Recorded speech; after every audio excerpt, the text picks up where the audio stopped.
Good morning. I am Paulo Sotero, the director of the Brazil Institute here at the Wilson Center. I'm joined this morning by Ambassador Stapleton Roy, the director of the Kissinger Institute on China and the United States. The Kissinger Institute is a co-sponsor of this seminar on relations with China from the perspectives of the Brazil and the United States global businesses. We had planned to include the Canadian perspective here also in this conversation, but that was not possible this time, so we'll try again in the future. On behalf of the Kissinger Institute, of the Brazil Institute, I wanted to welcome you all to the Wilson Center this morning. We have a very interesting program, and I will introduce speakers and topics after Stape Roy offers us his assessment of the upcoming change of leadership in China, which was actually the subject of a major event here last week with, among others, Dr. Henry Kissinger. Ambassador Roy is a leading expert on China and East Asia. He became the director of the Kissinger Institute in 2008 after 45 years of service with the U.S. State Department, which was followed by 7 years at Kissinger's Associates, strategic consulting firm led by the former Secretary of State. Steve is fluent in Mandarin, spent much of his career in East Asia with assignment in various capitals in the region. On the side, he became also an expert on Soviet affairs and served in Moscow at the height of the Cold War.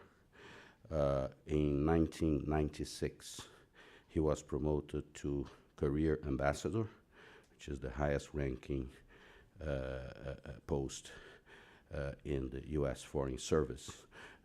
We have the program with some biographical notes that goes in more details into his trajectory as an ambassador and here at the center. And with that, after Stape was very nice, very kind to join us this morning because he has another assignment in about 40 minutes.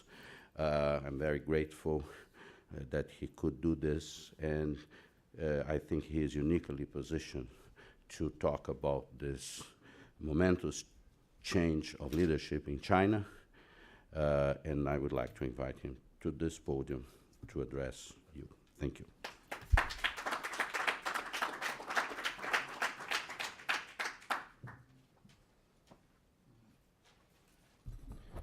Thank you, Paulo.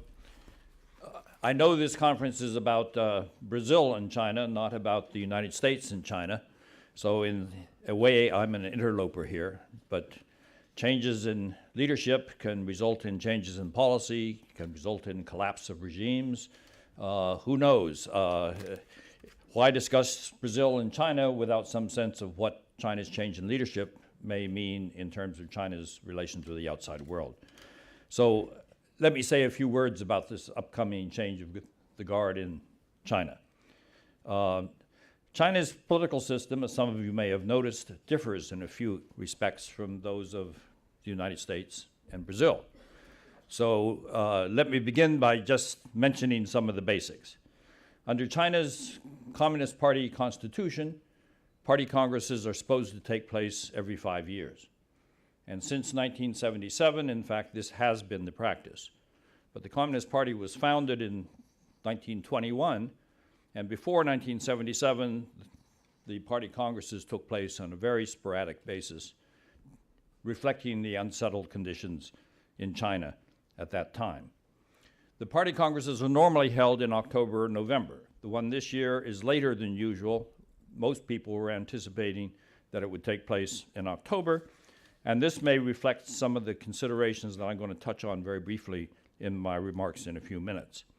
As you know, the Party Congress has been announced for November 8th. Now, one can analyze this from all sorts of perspectives.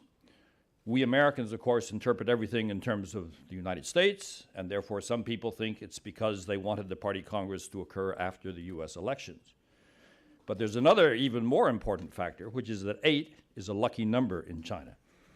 You will recall that the Olympics in 2008 opened at 8 minutes after 8 p.m. on the 8th of August, which is the 8th month. And so therefore November 8th was probably selected because it was a lucky number. Now, for Americans to understand the Chinese political system is often difficult. And I think the best way to think about it is as a corporate model. China's top leaders are highly experienced managers who have risen through a highly competitive process in which basic talent and political connections are both important. In the past, this corporation was run by powerful CEOs who could essentially make their own decisions and pack the boards with their own supporters. But over the last 20 years, there has been a gradual evolution to a collective style of leadership in which you no longer have powerful CEOs managing everything, but you have boards that insist on consensus for any important decisions that are made. The board largely consists of the 25 members of China's Politburo, and particularly the 9 members currently of the Standing Committee of the Politburo. Think of this as a group of people who collectively have responsibilities covering every aspect of China's domestic and international behavior. They are not elected by the process that we representative democracies are used to. They're selected the way boards are. Boards fight desperately against permitting stockholders to actually elect boards. But there is a sense of responsibility toward the customers and the clients, because if they are dissatisfied, it causes difficulties for the management. And so China's leaders pay attention to popular attitudes, but they don't have an electoral process. Think of economic growth rates as stock prices. When the stock price is rising, leaders can make all sorts of mistakes and people don't hold them accountable. But when the stock price is going down, meaning declining growth rate, then problems become more difficult to manage because people are more sensitive about the implications of leadership mistakes. China's rate of growth now is declining for 2 reasons. One, the government has been trying to slow down the rate of growth because inflation was getting out of control. And secondly, the global environment, which is not robust economically, and China's export markets are not as robust as they have been in the past. So therefore, there are also external factors that are causing China's rate of growth to slow down. This is going to cause difficulties for China's new leaders. Now, China's national party congresses are important for 3 reasons. First, they really do. These are not like Nelson Cunningham can tell you about party platforms in the United States. In China's case, party congresses set basic national policies for the next 5-year period. They do matter. They also have the authority to revise the party constitution, and they change the party's top leadership. So they have considerable authority. They change the leadership by electing a new central committee and a new commission for discipline and inspection. This is the organ in the Communist Party that enforces behavior patterns. If you step out of line with what the party has said you should, the way you should behave, the Discipline and Inspection Commission handles the case. So when Bo Xilai was removed as the party secretary of Chongqing, his case didn't go to the criminal people, it went to the Party Discipline and Inspection Commission to determine the nature of what violations he may have engaged in. The Party Congress this time is significant because there's going to be a major changeover in leadership. China is the only country in the world that I'm familiar with that forces out top leaders once they reach a certain age. And the age is 68. Once you're 68, you cannot be reelected to the Central Committee. So imagine, I'm a little bit over 68, and I have a lot of friends who are over 68. I work for Dr. Kissinger, who was 89, and these people still feel they can offer something.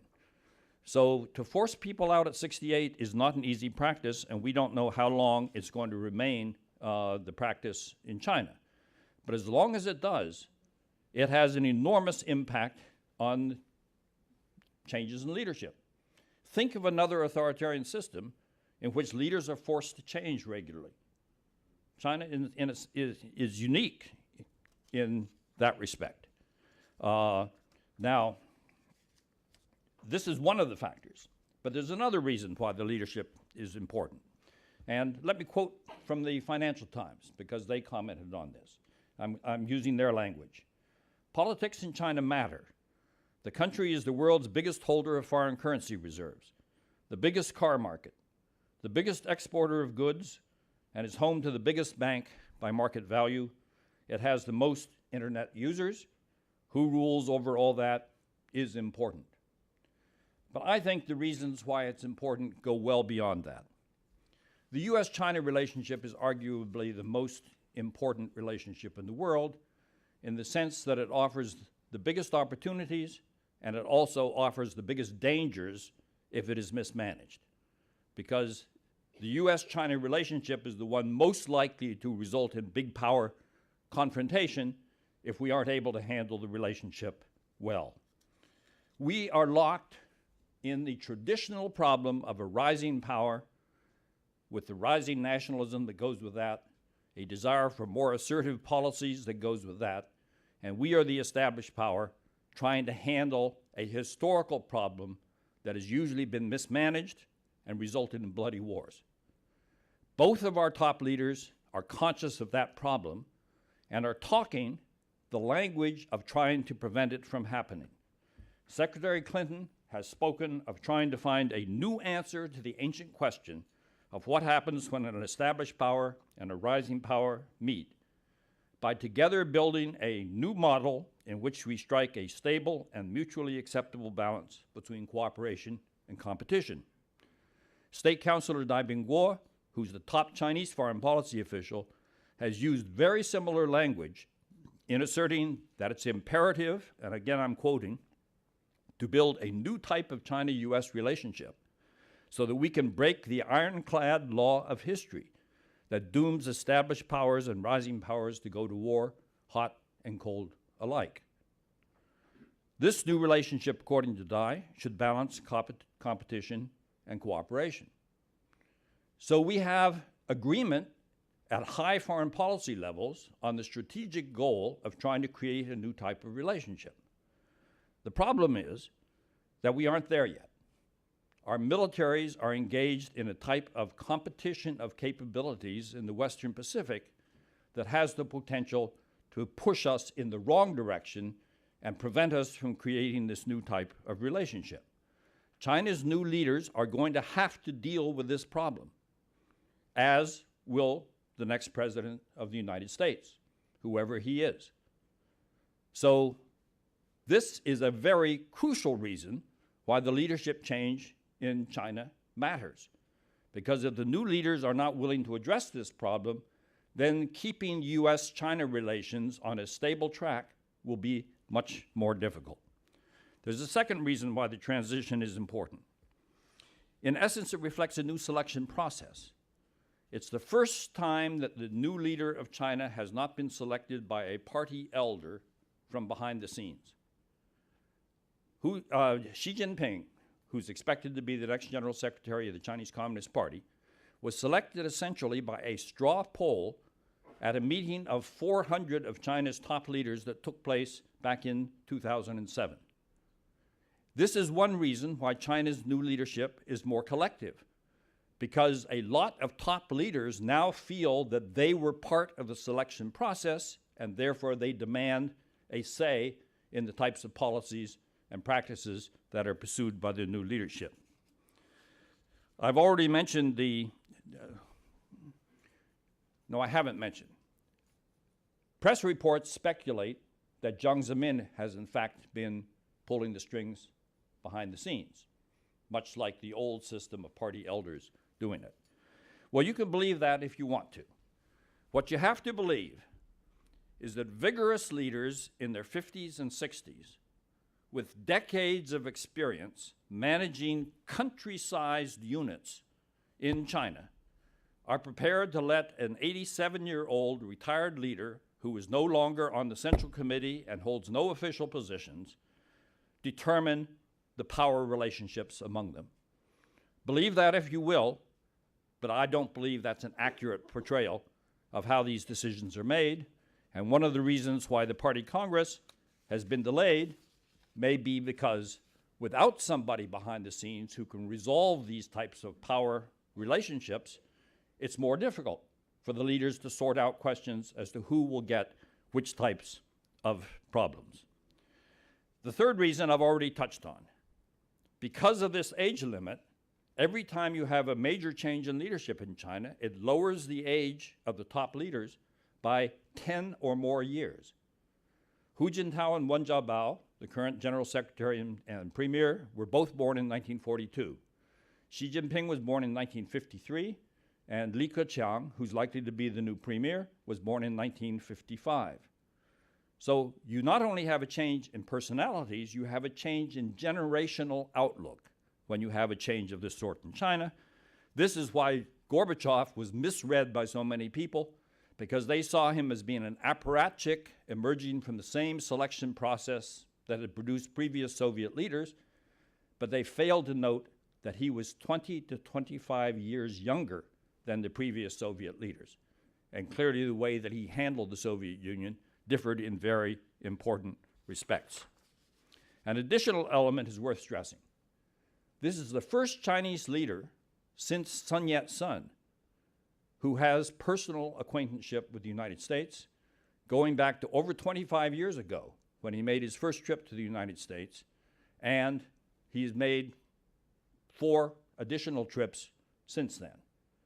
None of the predecessors had this opportunity in communist China, and he is also more acquainted with the outside world, and this is relevant to Brazil. So we are beginning to get a new generation of Chinese leaders who not only spent most of their careers under conditions of reform and openness in China, when China has been open to the outside world. So to expect these leaders to deal with China's domestic and external problems using the same types of approaches that China's insular, domestically formed previous leaders used seems to me to be poor analysis. Now, that doesn't mean that we know exactly what policies they'll come up with, but we shouldn't assume that China's new leaders will adopt the same types of approaches that have marked China's earlier leaders. How will the leaders behave? We don't know, of course, but the issue in some ways is not whether they will carry out reforms, it's whether they will be able to carry out reforms and maintain stability. There is a pervasive sense in China's leadership stratum that fundamental reforms are necessary. So the real question is, can you do it and keep stability? There are enormous unresolved issues inside China. Some of them involve the question of the role of the big state-owned enterprises. About 7 years ago, China began to give less attention to the private sector in driving China's economic development and began to favor large state-owned enterprises. They have created a Frankenstein monster because these large enterprises generate so much money because of their monopoly positions in China that they are difficult to control. And so the Communist Party now has to deal with influential big bodies that control lots of cash and have their own ideas about the policies that should be pursued. There are others in China, and we saw an example of this when the National Development Research Center, a body of the State Council, got together with the World Bank and produced a report called China 2030 that looked at the types of changes that China would have to make in order to meet its development goals by 2030. And guess what? They called for fundamental economic reforms, including reducing the role of the state-owned enterprises. But these types of reforms are anathema to the state asset management and supervision administration, which favors the large state-owned enterprises. So the new leaders have built-in constituencies and interest groups who favor different types of approaches to fundamental policies that also affect China's competitive position in the global economy.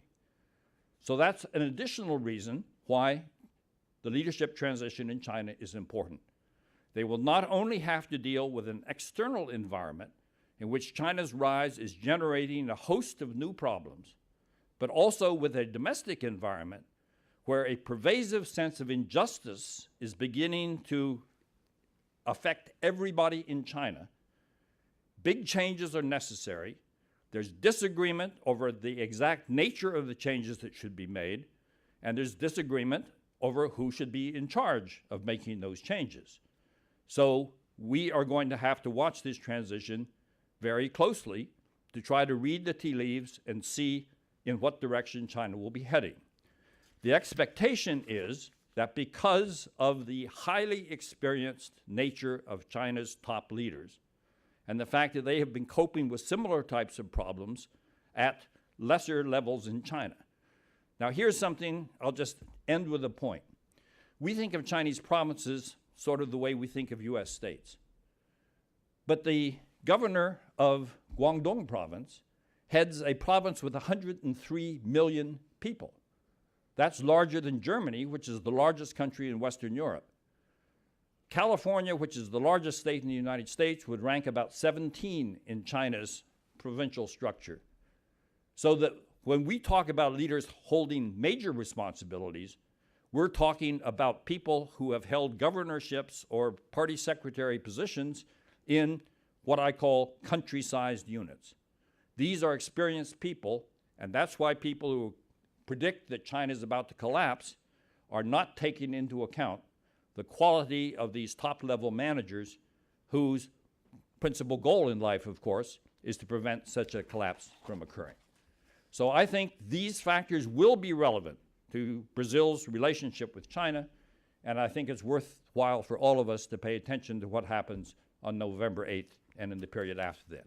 Thank you very much.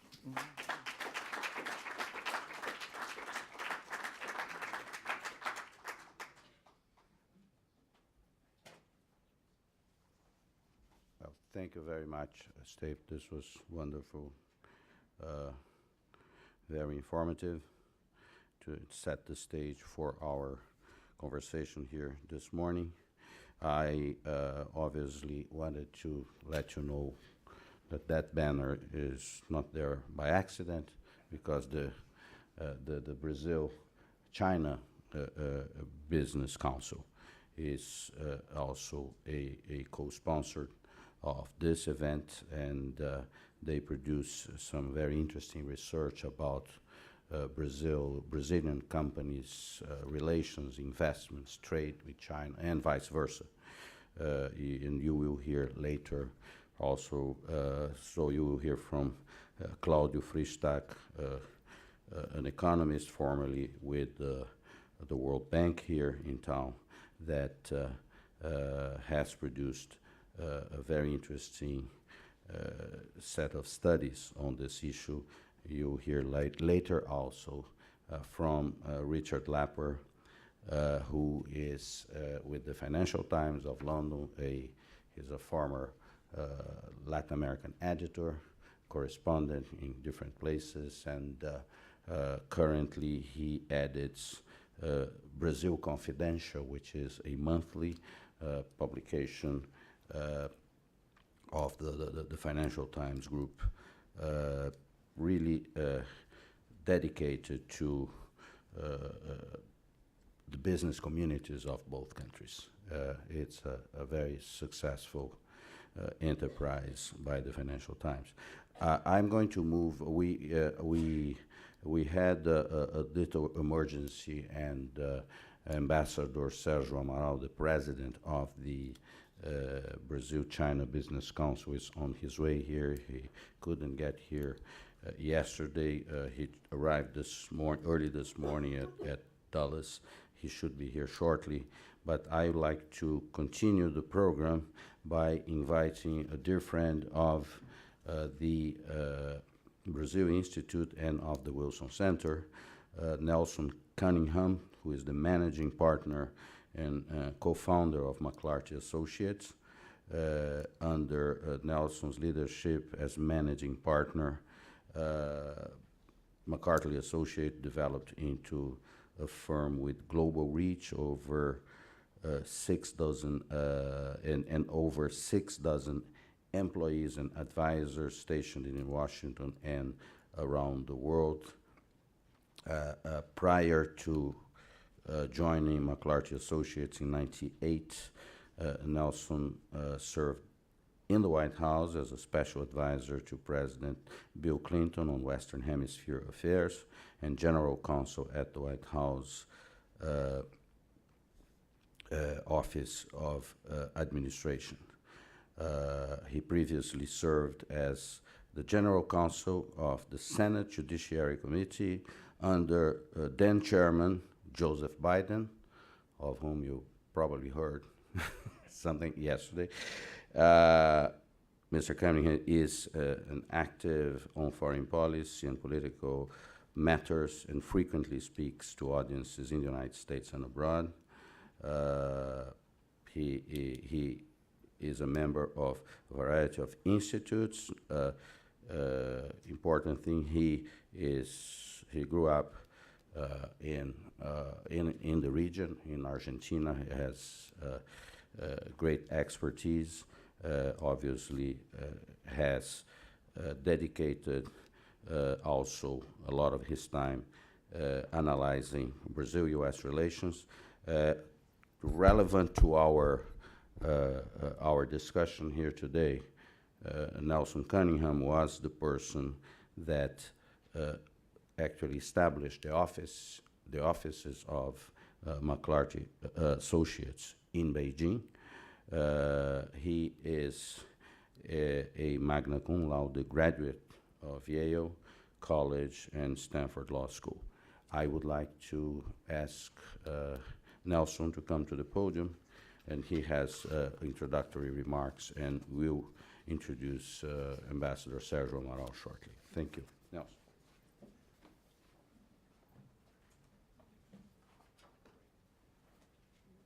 Thank you very much, Paulo. It really gives me I think this is such a timely panel.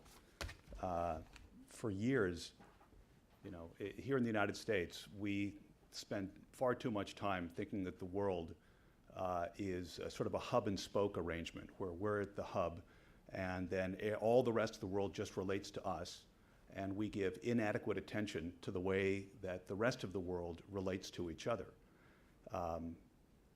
I have looked at this a little differently because of my business. And I'm going to talk a little bit about that, but mainly in the context of just setting the table for why I think this panel is, and this program today is so important. For the last 15 years, as Sergio noted, as Paulo noted, I'm sorry, I've helped run a firm that helps companies do business around the world. And we started off focusing very much on Brazil. In fact, my first trip in 1998 was several trips to Brazil. It was right in the middle of the real devaluation crisis. First the Russian ruble devaluing, and then the real crisis. It was a fascinating time to see Brazil under such stress. And we have focused on Brazil intensively for the last 15 years, helping something like 150 companies do business there. It quickly became apparent to us, of course, that Brazil was a one-trick pony. It's a wonderful trick, but it's one trick. And we realized that we needed to establish offices elsewhere in the world and to build out an expertise that helped companies in other parts of the world. So as Paulo noted, about 7 or 8 years ago, I began traveling frequently to China. In the last 6 years, I've been there 13 times. And I've been to Beijing, I've been to Shanghai, I've been down to Guangzhou. I've done my best to travel there. I've dealt with Chinese officials, I've dealt with US companies, I've dealt with other multinational companies who are establishing businesses in Beijing. And I, over the years, have developed a fairly keen sense of the problems and the issues that foreign companies face when they try to establish businesses in Brazil and when they try to establish businesses in China. I also have a keen sense of the attractions that, of those markets that bring companies there. But the one thing I'd like to focus on now is the notion of business and economic relationships, not from the U.S. outward. Again, forget the hub and spoke approach, but of the business relationships that Brazil and China are establishing with each other and the trade flows that have established. I see that Ambassador Amaral has now entered the room, and I'll be introducing him in a few minutes, and then Paula will be moderating a discussion, which I think should be a very interesting one. But as the relationship between Brazil and China has undergone a dramatic change in the last 20 or 30 years, in part because it has become such an economically vibrant relationship.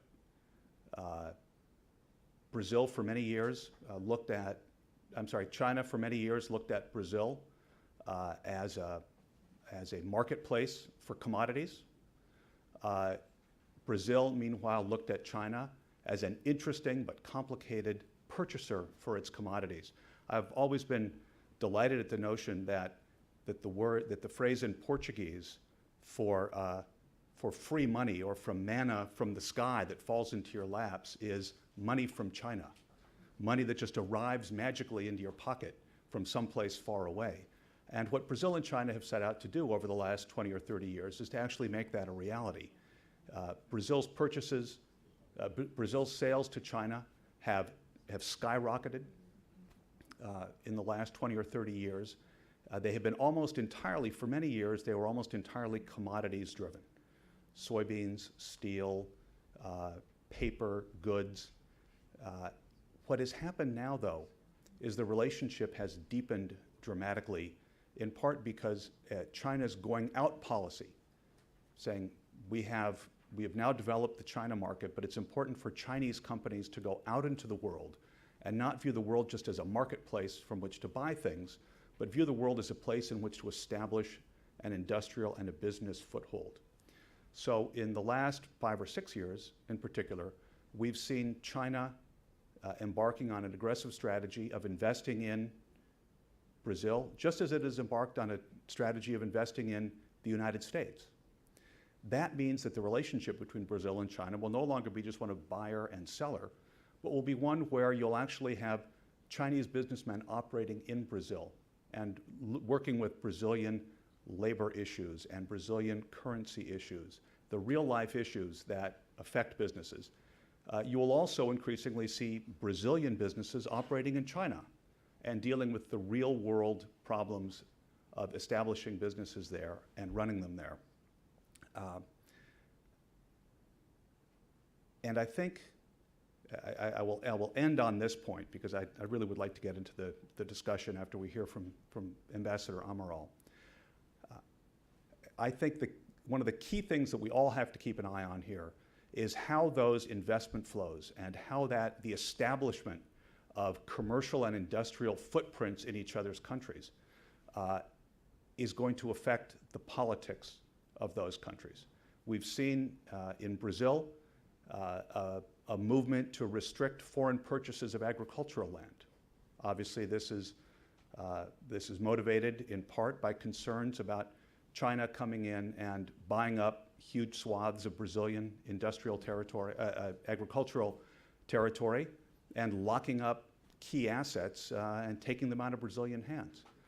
Here in the United States, we recently saw the White House step in and cancel an acquisition of a wind farm in Oregon, and I'm happy to talk about that a little further. That was a fairly dramatic gesture.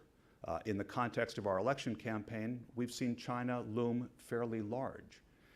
There will come a time, I predict, when China, which is right now very welcoming of Brazilian investment, of other foreign investment, when China will become more skeptical of it, when you'll start seeing some of the same issues arising in China that we have seen here in the United States and Brazil, and that I think will lead to another level of complexity in this trilateral relationship, and will continue to keep life interesting both for the businesses there and for humble consultants trying to help them. So with that, let me introduce Ambassador Sergio Amaral, who is one of the, I think pound for pound, it's obvious to those of us who've worked in this world that the Brazilian foreign ministry, Itamaraty, is the best foreign ministry in the world. Itamaraty, when they send their diplomats out around the world, they are always the ablest, the shrewdest. They'll speak 5 or 6 languages flawlessly. They've all written books and PhD theses on complicated intellectual topics. But one of the things that Itamaraty also does is it sends its diplomats out within the Brazilian government. So when you go to a key ministry, you go to the agricultural ministry, you go to the Ministry of Commerce, you go to the Planalto, often you'll find an Itamaraty diplomat there serving as an aide to some minister in another field. I've always thought it a brilliant strategy for Itamaraty to take its top people and to use them creatively in this way. And Sergio Amaral is a perfect example of that. He has a formal career within the diplomatic service that is really second to none. I'm glad Lampreia is not in the room, but I think is probably second to none. He has served as ambassador, as a diplomat in Paris, in Germany, in Geneva, Washington, D.C. He was ambassador in Great Britain, Brazil's ambassador in Great Britain. But I think what makes him particularly interesting for today is that President Cardoso reached into Itamaraty and asked Ambassador Amaral to come be his spokesman at the presidential palace, representing him not just on foreign policy issues, but on complicated economic and political issues. And this, I think, shows really the breadth of the gentleman that who is going to succeed me here. This is somebody who is not only one of the very best diplomats that Brazil has produced, but also someone who has the political savvy to become a key advisor to one of the great presidents of Brazil's modern history. So with that, let me turn the podium over to Sergio Amaral.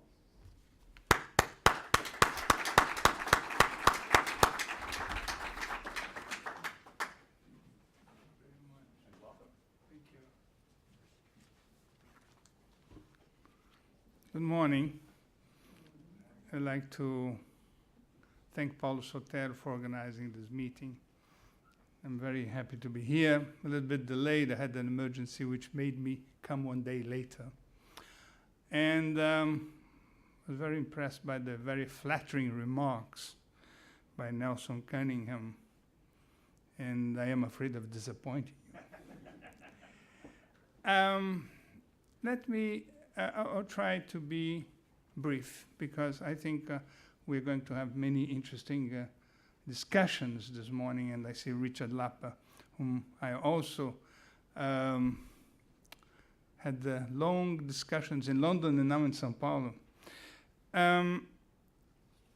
To give a background to what Claudio Fristaco said this morning, I think he has much more interesting things to say because he led one of the research we made, and that is on Brazilian investments in China. Another well-known and bright economist led the other one, Castro, on Chinese investments in Brazil. These are very interesting studies, and I think they will bring many information, useful information for us to understand the relationship between the two business communities in China and in Brazil. What I would say very briefly is, as I've mentioned to you, a background. What is this background? China has become very important to Brazil. This is a well-known fact, but it goes beyond the figures. China is at the same time, and I repeat myself very often, a very big opportunity and a very big challenge. It is a very big opportunity because China is our first market for Brazilian exports. Brazilian exports to China represent 17%, No other country represents such a big share of our exports. Of course, the European Union has more, but that's a group of countries. It's not only Europe. Trade with China grew by 53% in 2010, 38% in 2011. This year, the growth rate will be much less, perhaps 10%. But it has been growing more than any other partner of Brazil. In the last 3 years, China invested $30 billion in Brazil. That's a big amount. No other country has this growth rate in investments. China started with the commodities to ensure the supply, went to infrastructure, from infrastructure to consumer goods, and now services, mainly financial services. There are two important banks operating in Brazil, Bank of China and ICBC. And the government now decided that Chinese investments in the financial area are welcome, but we would like them to be in partnership with Brazilian banks. What is the challenge? The challenge is first, as Nelson mentioned very well in his very, very good presentation on Brazil-China, is the quality of this exchange. 90% of what we export to China are commodities. 90% of what China exports to us are manufactured goods. So we run the risk of having a kind of colonial kind of trade relationship with China, in which we export raw material commodities and we import manufactured goods. And this is affecting some sectors in the Brazilian industry, as well as in other areas, or as well what is happening in other countries in the world. The Chinese products are very competitive, as you also well know, and they are putting a very strong competitive pressure in Brazil. Some cases, unfair competition, subsidies, dumping, and some sectors are really suffering. They are threatened. Their survival is threatened. That's the case of textile, heavy equipment, and many other areas. And for Brazilian investments and exports, they are, on top of the fact that we have a deficit in competitivity, there is a problem which are the licensing and restrictions which are raised by the Chinese government to our exports. There are many sectors, for instance, the sector of beef, of chicken, of pork. They have been allowed, the Brazilian companies have been allowed to export, but there are so many conditions and so many licenses that indeed exports are going on quite slowly. Not the case of the exports through Hong Kong. If we export to Hong Kong, it's possible. If we try to export directly, it's more difficult. There is a very complicated inspection process, and in the R&D kitchen, only 4 industrial units are allowed to export because the licensing of new productive units is very slow. In other areas too, the licensing problem is complex, not to say difficult. For instance, in the area of soya, we are big exporters of soybean. But the authorities in China are slowing down the licensing because they say you export genetically modified food. We have an agreement for that. And this takes longer. And nobody knows whether it's really a technical issue or it is a political issue. Sometimes because of the price of soya, when it is high, it's as if they put a brake to show we have to negotiate. In the area of investments, the licensing problem is also very complex. For example, three very emblematic cases.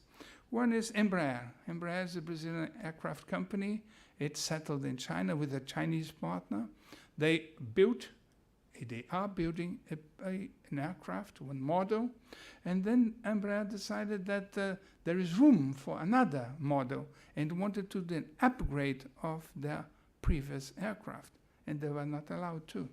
They had a compensation, which is executive jets, but they didn't get the license. Vale.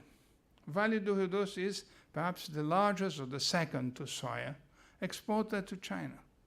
And Vale is a very important partner to China, and it's a very big exporter to Brazil. They're allowed to export, but not to enter distribution. They cannot enter distribution of iron ore in China because this is exclusive for 2 or 3 Chinese commercial companies. The same applies to BR Foods, which is a big exporter of food, but they are not yet allowed, we hope this can happen, to export processed food to China. Summing up these different examples, the partnership, the trade and investment partnership with China is a different thing, because China is a different animal. And China has some assets we don't have, because it's not in our system.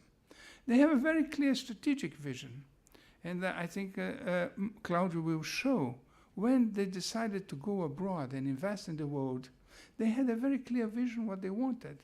In some areas, in technology, that was the main purpose for investment in US and in Europe. If they go to Africa, they are looking for commodities. If they go to Brazil, it's commodities and infrastructure.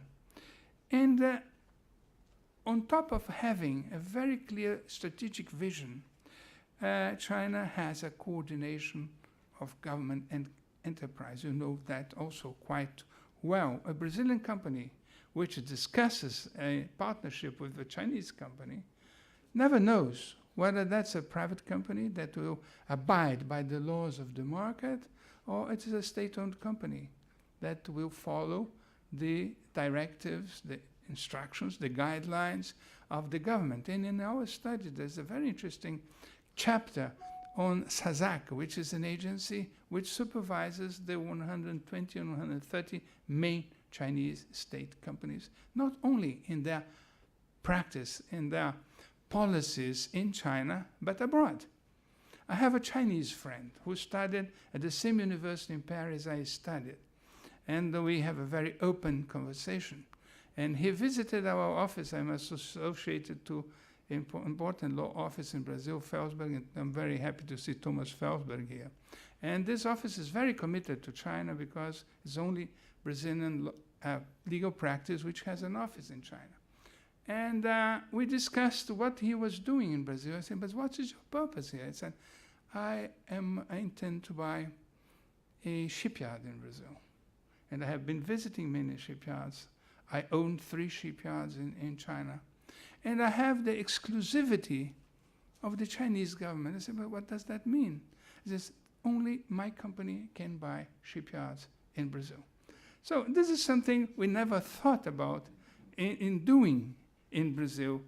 And despite the fact that we have some interventionist trends, mainly more recently, we never reached a point in which the government will select who is going to invest where in which kind of business.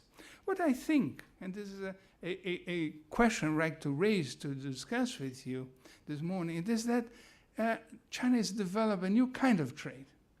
We know free trade. We know managed trade. That's what we have with Argentina. Argentina says we have to have a balance.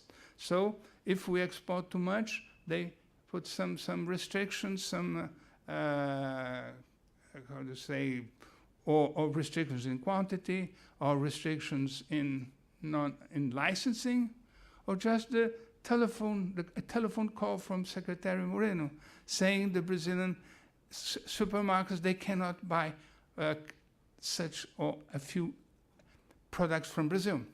But in the case of China, it's different. And what we have is the fact that the government has a very comprehensive view. It's as if it had a panel in which there are lights, green, yellow, red, and the government turns one light, puts off another light, or gives green lights to certain areas, but it has the control of the situation. It has a panel of control. And whenever they have a purpose, they put a brake. For instance, there is now limitations, restriction to the export of soya. And Vale bought a very big cargo ship to export iron ore. That's Vale Max. It built these ships in China, in Chinese shipyards.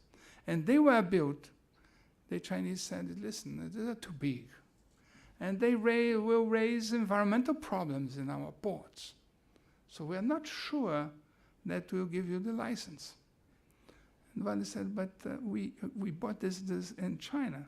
This was to reduce the price of our iron ore exports. We don't understand. Finally, people found out that the mystery had a very concrete ground. It was the price of iron ore had increased considerably. So this is a kind of negotiating, a bargaining process. That's what I'm calling it. I know the concept is not very, very rigorous, a kind of a negotiated trade, which is, there are rules, but in some cases there are many exceptions to the rules, which come from the bargaining process of having trade with China. I don't know whether I have been going too longer. I will make one point just to mention, which is, first, we do not do, as in the US you don't do, this kind of commercial practice. We have a different system.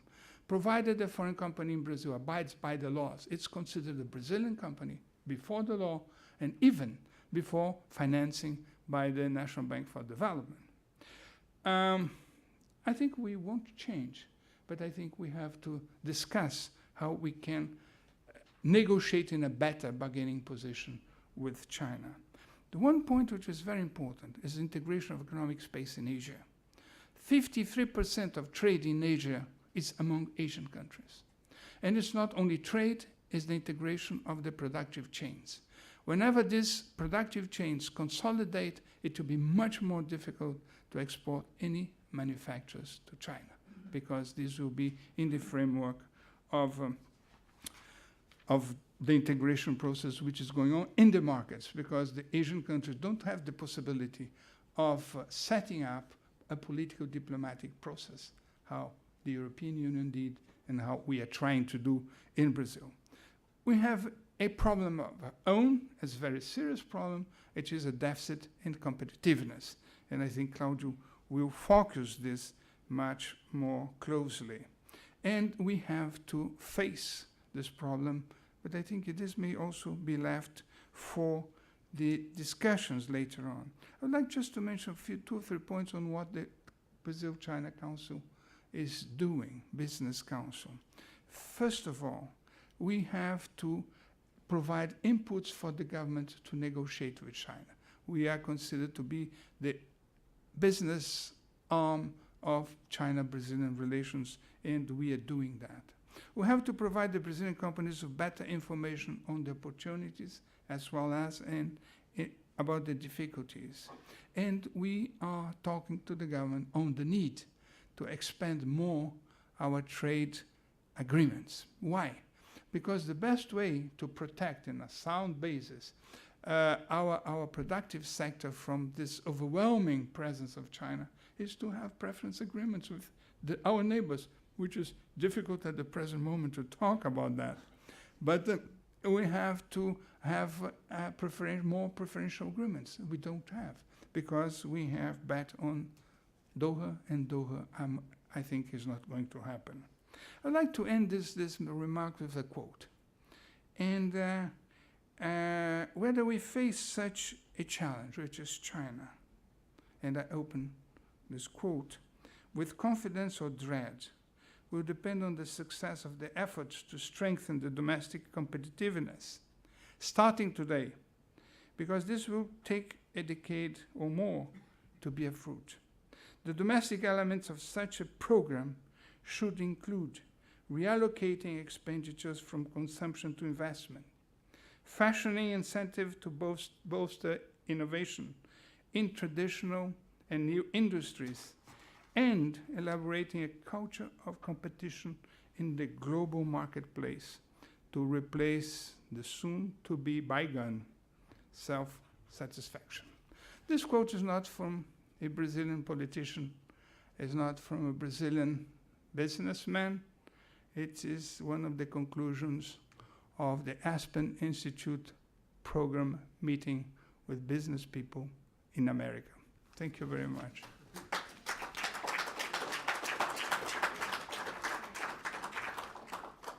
Well, thank you very much, Sergio. We are going to go now straight to the next part of this seminar, and we will hear in sequence from Claudio Fristac and Richard Lapper, and then we are going to have the conversation after a coffee break. I guarantee you there is a coffee break. Claudio is founder and president of InterB, which is an international business consultancy, and serves as a consultant for the China-Brazil Business Council. He is an international economist, has been the country director of Mozambique for the International Growth Center at the London School of Economics and Oxford University. Claudio was in the 80s and 90s, from 84 to 91 actually, the principal economist and consultant for industry and energy and private sector development departments at the World Bank here in town. He was also at that time adjunct faculty professor at Georgetown University. You have more information about his education in the program. Let me introduce also Richard, subsequently served also as the chief correspondent for the FT in Johannesburg. Again, I suggest you to read the full bio note in the program. I just wanted to take this opportunity to share with you a very important news related to the Financial Times, which is starting last week. The Financial Times now has a print edition published in São Paulo, in Brazil. So following on the example of the International Herald Tribune for many years, the Financial Times now publishes also in São Paulo and distribute from there throughout Brazil. With that, I would invite first Claudio. He has a PowerPoint presentation also. He will be followed by Richard, and then we'll have a coffee break and have a conversation. In that conversation, Erin Ennis from the Vice President of the U.S. China Business Council will join us. Thank you very much. Claudio.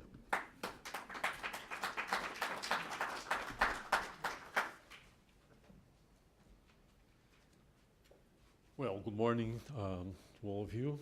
First of all, it was a pleasure to be back at the Wilson Center.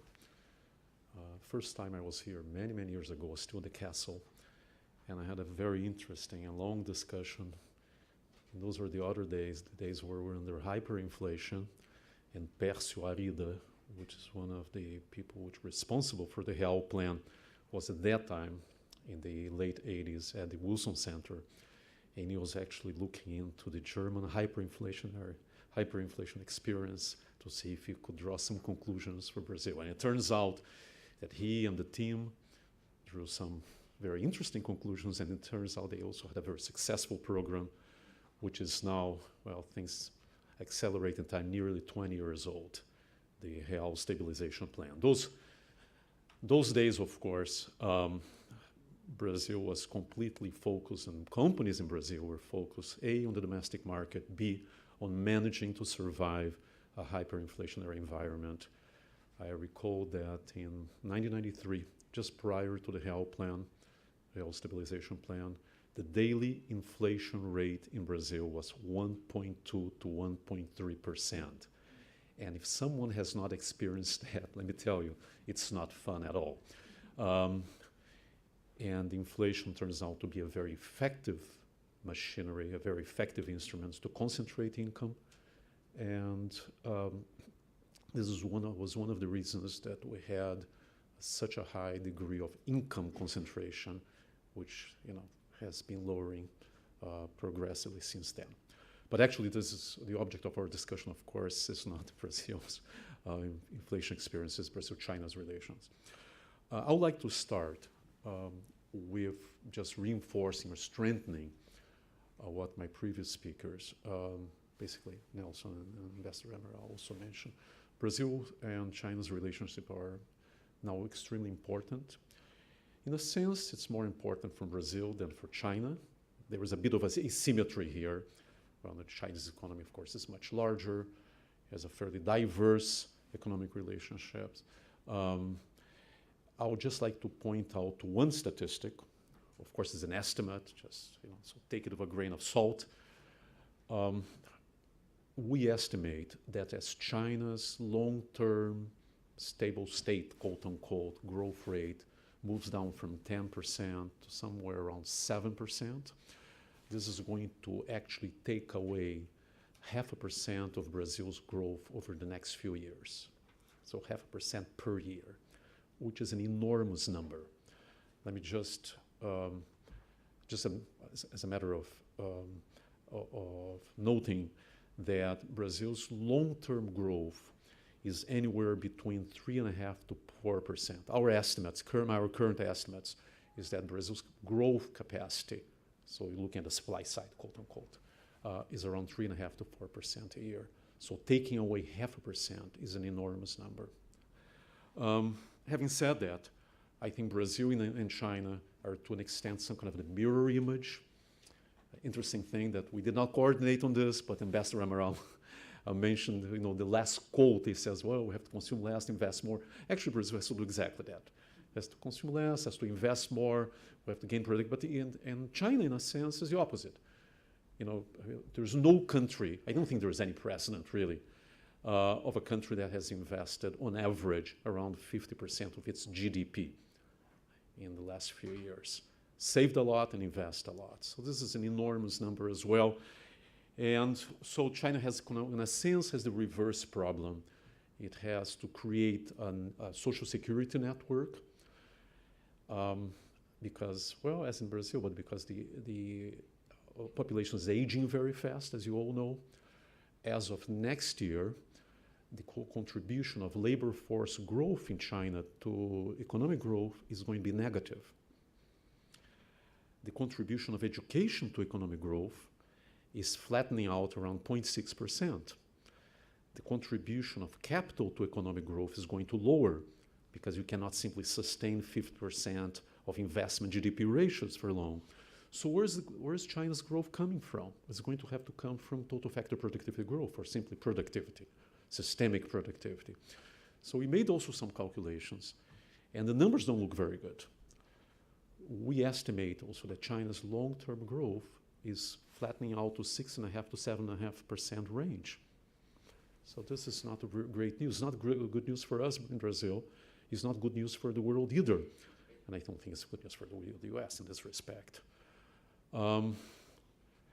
So this is kind of the context. The context is one where we see China, or this I see China. I'm not talking, by the way, in the name of the council, please. But I see China as growth, as flattening out somewhere around 7.5%, 6.5%. It depends on what kind of demand shocks it gets from the outside world. You have an adverse demand shock this year, possibly in the next 1 or 2 years. We don't know exactly. The IMF came out with some but somewhat cautiously pessimistic numbers. There are some analysts which are less cautious and they're more pessimistic. So we don't exactly know what is going to happen to 2013, 2014. But the fact of the matter is that I think we're going to see China's growth rate lowering maybe to a bit below the 8% and 8%, as we just learned from Ambassador Roy's brilliant Locution here, 8 is the lucky number, so we might be a little bit off the lucky number. Okay, now this is an introductory remark.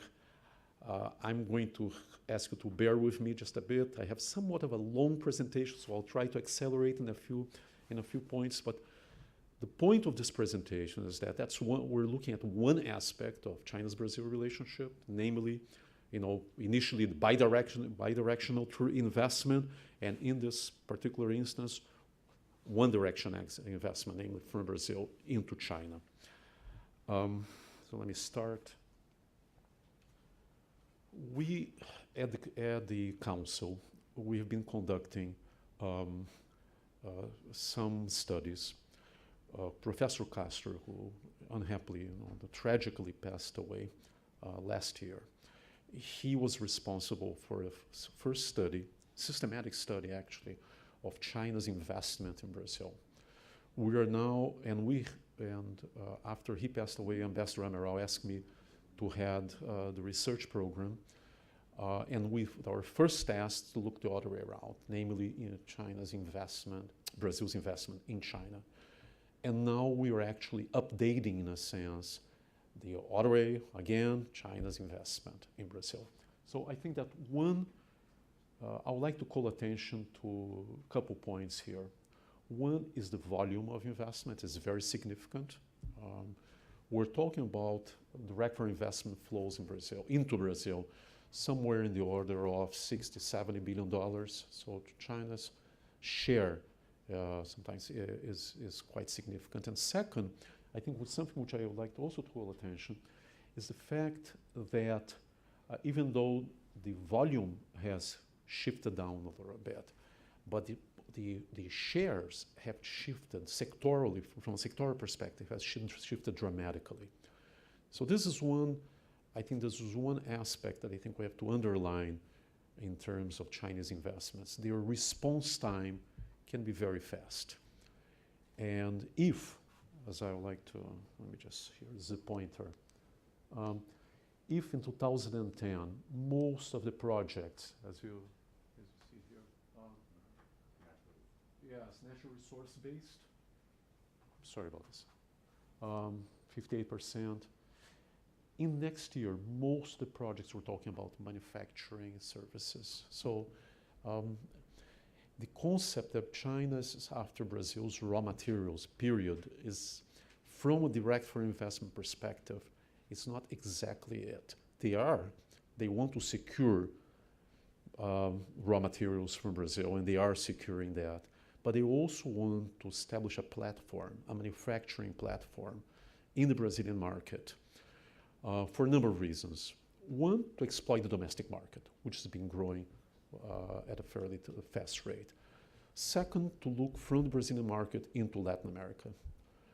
And third, also to defray a little bit the criticism. So you might say that this investment is not only directed from purely economic reasons, but there also must be a political component, because the Brazilian government has made known to the Chinese government its concern of some kind of, Ambassador Amaral says, kind of a new colonial relationship, and how politically it would be unsustainable from the Brazilian perspective and for Brazilian society at large. So we're going to start to look at the foreign direct investment in China. This, of course, is familiar to most of you. I won't belabor on this point too much. Talking about a little bit of the presence of Brazilian companies in China, their experience, and the strategic challenges that remain. So, talking about FDI in China, we start with a quote. It's a well-known quote, but it's a very up-to-date quote, despite being a 1984 quote from Chairman Deng Xiaoping. So he says, and I'm sorry to repeat this because I think this is so interesting, continues to be so timely, that they welcome for investment and advanced techniques, but the question is, will they undermine our socialism? And the answer is not likely, because the socialist sector is the mainstay of our economy. Our socialist economy is so huge that it can absorb tens and hundreds of billions of dollars, which they did, by the way. They have over $1 trillion in assets, so foreign assets, in terms of direct foreign investment. without being shaken, foreign investments without less serve as a major supplement to building socialism in our country. As things now stand, that supplement's indispensable. Naturally, some problems will arise, but its negative impact will be far less significant than the positive use we can make of it to accelerate our development. It may entail a slight risk, but not much. I think this is somewhat of a brilliant quote. This man was speaking around nearly 30 years ago, and if you look back, and of course, direct foreign investment has been tremendously important to modernize the Chinese economy, and B, Chinese companies have learned by legal and by other tacit means, let me put it this way, the ropes, and now have become very important players globally, and that's in less than 30 years. So direct foreign investment has risen sharply, as we all know, opening 78. It's one of the major features of economic liberalization. Currently, the country is the world's second largest recipient of FDI. So in terms here on the left-hand side is, on the left-hand side is the stock, and on the right-hand side is the flow of DFI. Was a determining factor of China, in the shaping the Chinese development model. Basically, we can see that it reached a peak of around 6% of GDP, FDI inflows, and has now gone down and is roughly in the order of 2% of GDP. So it's not such a big, it's an important component, but it's much more important from the modernization, from bringing in foreign technology, than actually a contribution to the GDP itself. Okay. Say 400 out of 500 of the world's largest companies listed in Fortune have invested directly in China. Tremendous diversity, of course. There's all kinds of round tripping and so on. As we know, this is why it makes Hong Kong so important. But the fact is that, most companies in most countries are now in China. Most relevant countries in most companies are now in China. Manufacturing and construction account for over 70% of GDP of FDI. With the accession of WTO to the WTA, trade and distribution sectors have been open and modernized. There's a shifting pattern of investment conforming itself to the objectives of the central government. The new tech catalog for investments has been revised in 2011, and strategic emerging industries are also important for the 12-5-year plan. Let me just make a parenthesis here. This is the kind of discussions we're having with Brazilian companies, and so for them it's quite important. For most of you who are knowledgeable on China, this is kind of old news, but for many Brazilian companies and for many of those which have not invested in China, they simply are not aware, what is the catalog and so on. I think this is a very interesting slide. Basically at the core, using FDI to learn and move up the knowledge ladder. Companies used to see cost-efficient platforms and access to the internal market. Nowadays, they are moving their core business activities, such as centers of research, development, and engineering, in cutting-edge technology sectors. As we're going to see in a couple minutes, there is a tremendous asymmetry between Chinese investment in Brazil and Brazil's investment in China. So one question which reappears frequently is that why Brazil investments in China are so limited as opposed to the Chinese investments in Brazil. And of course, there are many answers. One, of course, has to do with the asymmetry in the business environment, the rules, and so on. But there's another one which has to do with the history of the relationships and the timing of the opening of the Chinese market. When the Chinese market for foreign direct investment opened, we're talking about the early 80s, Chinese objective was to learn to manufacture. It was a fact. They didn't know how to learn. Many of us who were there in the 80s and visited plants were somewhat taken aback that says, they knew, of course, we did not go into military plants. Maybe they had learned to manufacture quite well military devices. But civilian devices, consumer durables, consumer non-durables, it was still a fairly rudimentary system. So those days, they welcomed foreign direct investment. And those days, Brazilian companies had a lot to teach, and companies from other countries, but Brazilian companies also had a lot to teach in terms of manufacturing techniques and so on. Those days, Brazilian companies were overwhelmingly focused, A, on the domestic market, B, on surviving the inflationary environment. So this is the reason that when you look back, when exactly there, in the first concentric circle, let's say, the days where you had an opportunity for Brazilian companies to export their technology, to actually set up base in the 80s and early 90s, they did not. Those that did, just like in the automotive sector, not Brazilian companies, but GM, Volkswagen, and so forth, did quite well. Once they were there, they installed their base. Now, if a car company would like to go into China today, possibly it will be extremely hard, if not impossible, because now the Chinese have learned how to manufacture cars and are good in the automotive industry. And to the contrary, they are now penetrating third country markets. So they don't need this technology anymore. They might need some design, but even design they're fast absorbing. So the fact is that they might need now the green technologies applied to the car industry that they possibly would still welcome. So I think we have to understand, we have to look at those concentric circles and say, okay, what are the priorities of the Chinese government? What kind of consumption patterns are emerging in the Chinese market actually for companies to position themselves and to position successfully? Let's talk briefly now about the presence of Brazilian companies in China. I think the first thing which stands out is that Brazilian investments in China are still very modest. It's a small volume and a slow dynamics. China is the target of only 0.06% of investment outflows from Brazil in the last decade on average. So it's not that Brazilian companies do not invest, they actually invest in very significant volumes outside Brazil. So there's a very significant outflow. It's just that China is not the target. Conversely, China is just 0.04% of investments entering China originate from Brazil. So this is the thing which kind of possibly among our findings, this is one of the things that we're really striking, is still the small volume, counter to the significant investment inflows from China into Brazil. The outflows are still modest. And the presence of Brazilian companies are limited. Only 57 companies have been identified as currently operating in China. We may be undercounting, but by not much. We actually went one by one if you want. 51% are service providers, 28% manufacturing, and 21% relate to natural resource sectors, mining, energy, and of course, and agribusiness. They're still, on the other hand, they're quite diverse. 26 different segments, all the way from manufacturing, services, within services, very diverse. The majority of Brazilian companies are located in the urban centers of China's east coast. That's not news.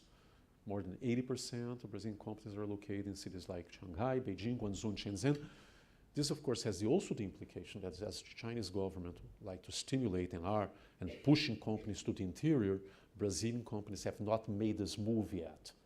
So it's not only to look into those concentric circles, it's also looking from a territorial perspective and to somewhat fit or try to look into the Chinese government's priorities from a point of view of improving the territorial balance, the regional balance of economic activities, and see how they can best fit. The main business activity is the provision of services, sales, and sourcing, which is, by the way, natural. Might not be natural at this juncture in time, but of course, if we're talking about 20, 25 years ago, would have been natural. Maybe Brazilian companies should be a bit more advanced than providing service, sales, and sourcing. Most Brazilian companies establish themselves in China through sales office and professional services, as I mentioned, where most industrial companies source in China. Among the 16 Brazilian manufacturing companies in China, most are engaged in services, including procurement. Most companies which export into China are now also importing from China, so that many of the offices of companies which are there are really for bidirectional trade. Historically, trade has been an avenue for investment, has been an entry point to investment. We're still seeing in fairly modest terms in Brazil. We're seeing in a more aggressive terms, China into Brazil, trade being a precursor to investment. but still in a modest sense into China. There are reasons, by the way.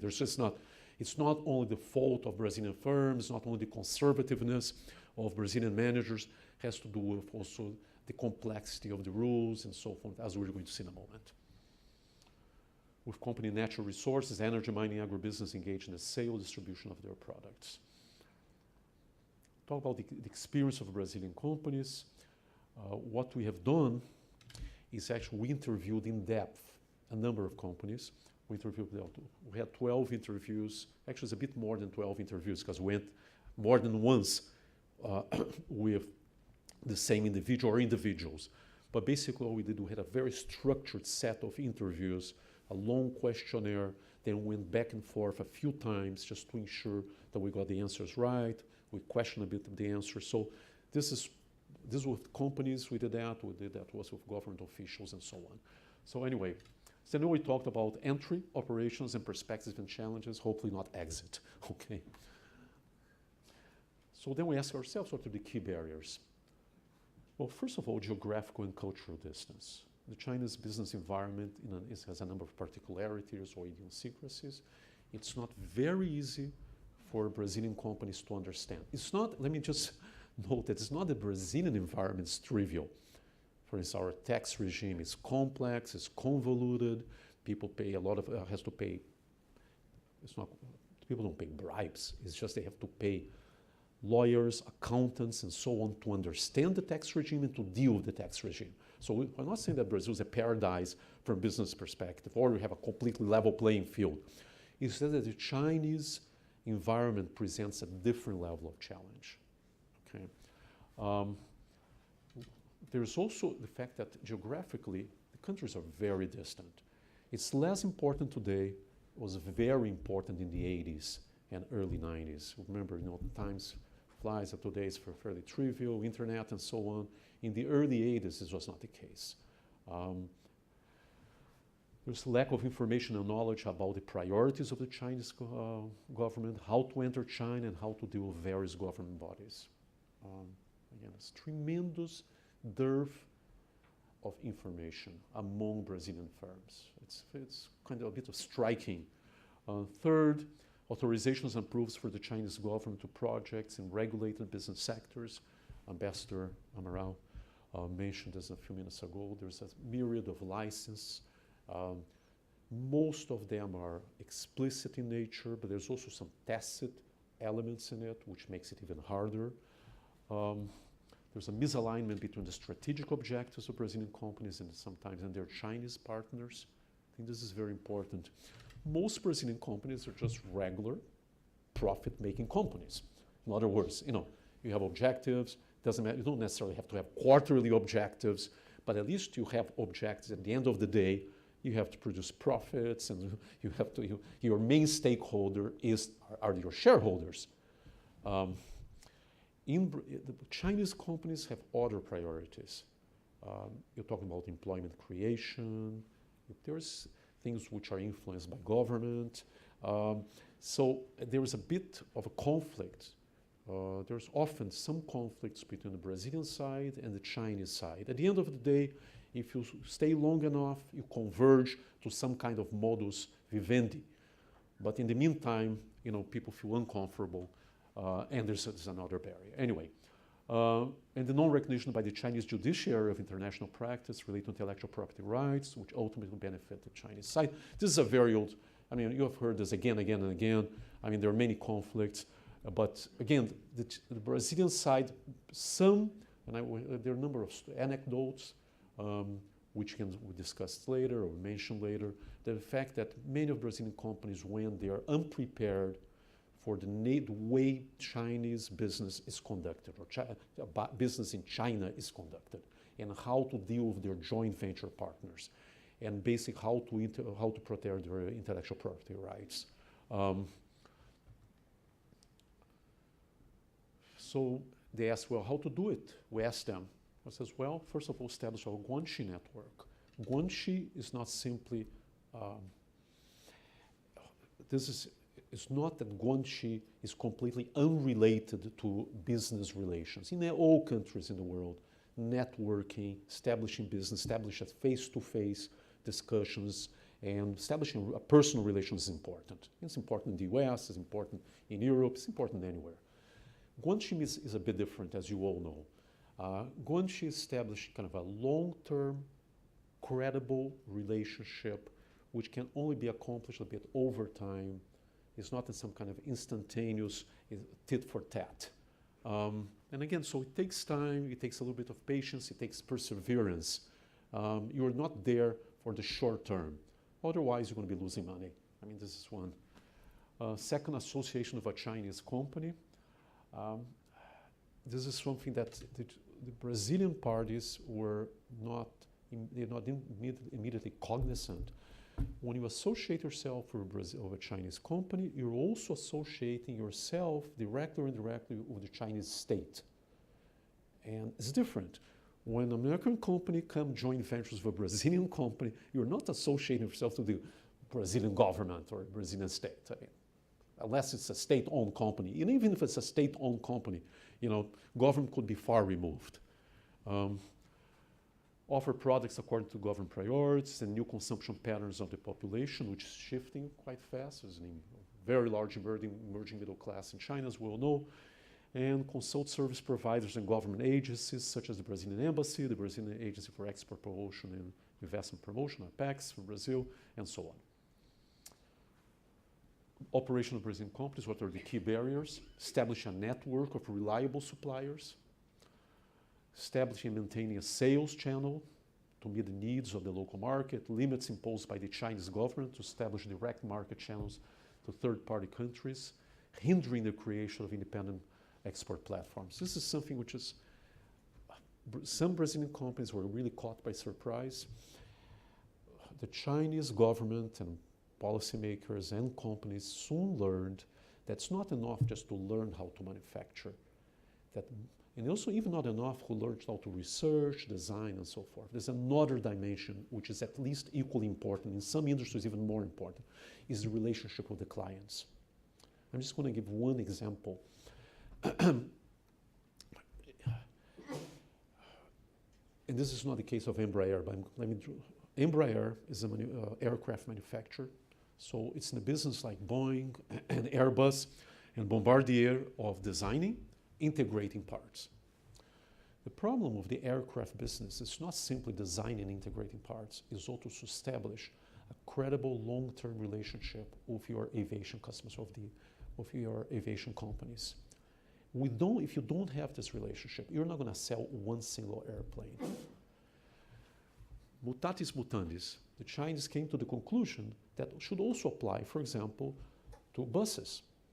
So Brazil turns out to be a very competitive platform for producing and exporting buses, you know, intercity buses.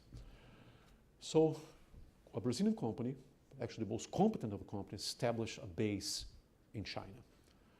So they said, well, how do we do business in Brazil? Well, we buy the engine, we buy this, we buy that, we integrate, we put everything together, and we sell. Basically, the Chinese said, no, that's not going to be it. You build what you build best. Oh, we build best. Then you're going to sell your body to a Chinese company that's going to integrate and export to third parties. Now, you thought that you could export those buses to the Malaysian. No, you can't. The commercial relationship, the business relationship, the trade is going to be established by a Chinese company to third party. So it's, I'm not sure, it's not managed trade, it's not free trade, it's negotiated trade. It's got a very nice way of Ambassador Amaral put it. So it's different. You have to learn how, I mean, this is, so people are taken aback and says, well, but that's not the way we want to do. Well, either this or else. Anyway. Excuse me? Anyway, so moderate level of education, high level of employee turnover, significantly lower productivity levels, which are barriers. I'm going to go a bit faster because I think my time is running out. What would be the initiatives for Brazilian companies?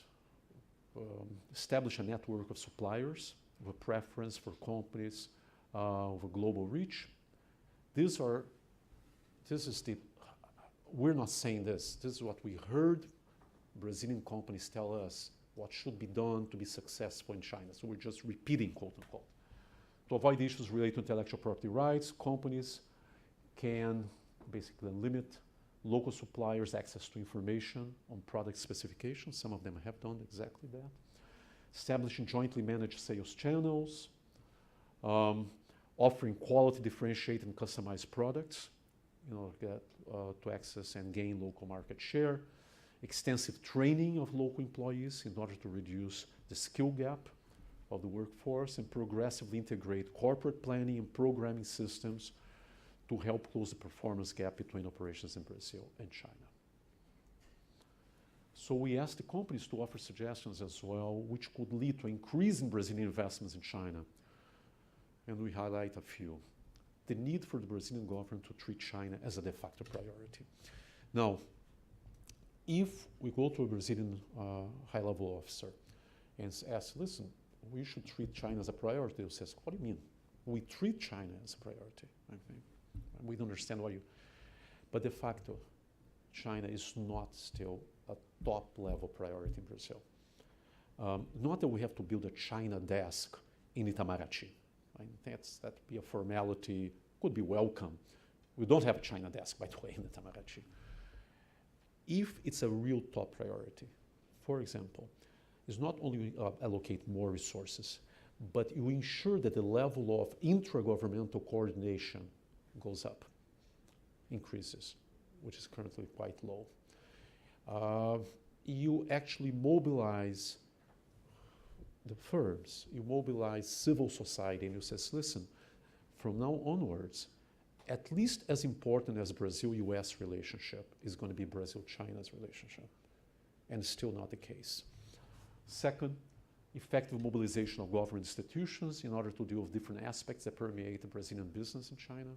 I'm going to give you just one example. We still don't really understand Chinese market dynamics. We still don't understand the emergence of this enormous middle class, 300-400 million people, and their changing tastes and preferences and demands for the coming 5, 10, 15 years.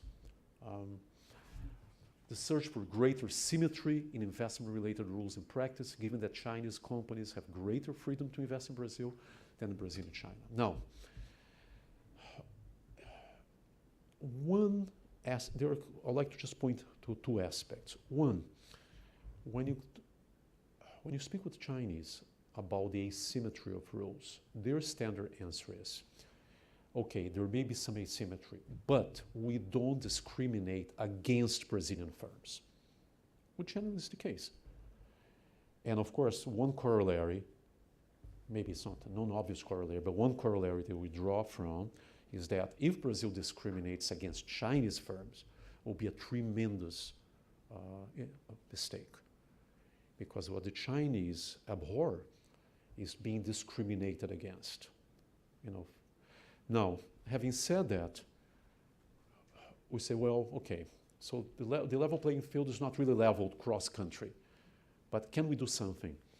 The Europeans do something. The European-China Business Council, as many of you know, I'm not sure if it's yearly or every 2 years, they draw a catalog.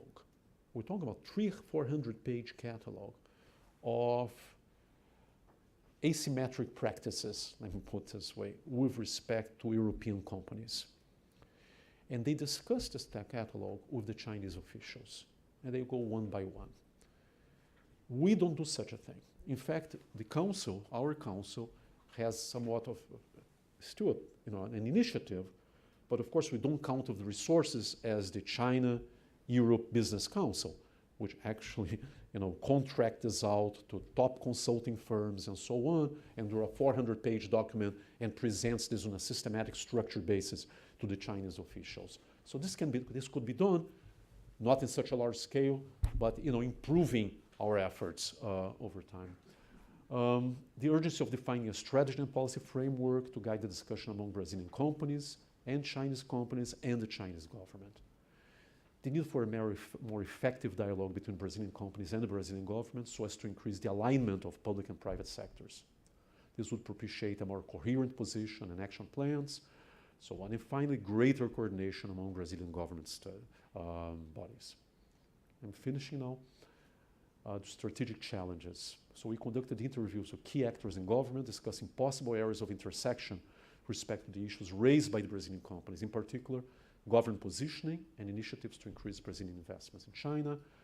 And this is just my final slide, I believe. So what would be the initiatives? First, raise the profile of the Brazil-China relationship in order to allocate more resources to the formulation, design, and implementation of policies reflecting the actual importance of China now and medium to long term. The point being that those relationships are going to strengthen over time, are going to deepen over time. We don't see a reversal of this trend. Second, improve interagency coordination as we mentioned. It is possible that the cleavage between attitude and actions of the two governments is not a result of competence, of effectiveness of specific institutions, but a limited degree of coordination. Finally, an effective strategy to face the challenges and opportunities brought about by China's accent will depend on mobilizing people, resources, institutions that generate knowledge, stimulate debate, and promote continuous dialogue and so on, not only within government, not only among the business, within the business community, but also within the civil society, as we're now doing. And thank you so much.